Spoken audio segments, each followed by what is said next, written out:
मी अपूर्वा साबळे आपलं मनापासून स्वागत करत आहे आणि सर्वात आधी तर तुम्हा सर्वांना नवीन वर्षाच्या खूप खूप शुभेच्छा। तर व्लॉग करायचं कारण म्हणजे काहीतरी नवीन करायचं होतं आणि सुरुवात करायची होती म्हणजे सकाळपासूनच रात्रीपासूनच आमचं ठरलं होतं। तर मग म्हटलं नवीन वर्ष सुरू झालंय तर कुठेतरी बाहेर जाऊया, पाय पडून येऊया। इस्कॉन टेम्पलला आम्ही जायचं ठरवलं आणि निघालो सुद्धा। आणि सकाळी घाई गडबडीत व्लॉग बनवायचा राहून गेला। तिथे गेलो, बघितलं तर एवढी गर्दी होती। म्हटलं अरे बापरे, दर्शन भेटेल की नाही भेटेल याची खात्री सुद्धा नव्हती। तरी सुद्धा त्या गर्दीतून आतमध्ये गेलो, खूप छान सुंदर दर्शन झालं। ती गर्दी नुसती फक्त दिसण्यापुरतीच होती, पण आम्ही जसे आतमध्ये गेलो तसं असं वाटलं की ती गर्दी नव्हतीच।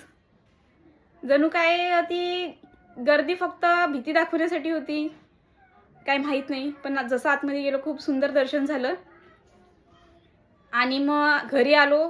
दोघांचं थोडं भांडण झालं, अरे ब्लॉग का नाही केला, आठवण तरी करायची। हे सगळं झालं, रुसवे फुगवे सगळे गेलेत। तर आता संध्याकाळचे वाजले 7:30। तर म्हटलं काय करायचं ब्लॉगमध्ये काय दाखवायचं। तर मग म्हटलं चला वैभवसाठी शूज घेऊया। तर आता बघूया पुढे काय होतंय ते। चला तर मग। तर जसं की मी मगाशीच म्हणजे आपलं बोलणं झालं की आपण चाललो आहेत वैभवला शूज घ्यायला। तर मी तुम्हाला दाखवते ते शूज कसे आहेत ते, चला बघूया।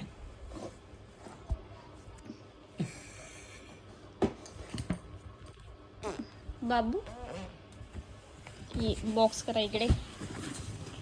पप्पासाठी काय आणलंय बघा। सर बाबू, तर आता सध्या आमची झोपायची तयारी चालली आहे, खूप लेट झाला आहे। सगळं आवरेपर्यंत पण उशीर होतो, सगळंच करायचं असतं, सगळंच बघायचं असतं। तर तुम्ही सुद्धा सांगा शूज कसे आहेत। अंश मदत करतोय आपल्याला। थांब बाबू, खूप हेल्प करतो। अशी हेल्प करतो ना की ती कामं डबल टिबल होऊन जातात। बघा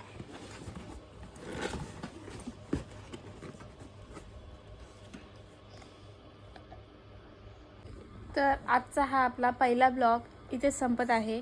सर्वांना शुभरात्री। सर्वांनी आपली काळजी घ्या, मस्त राहा, आनंदी राहा।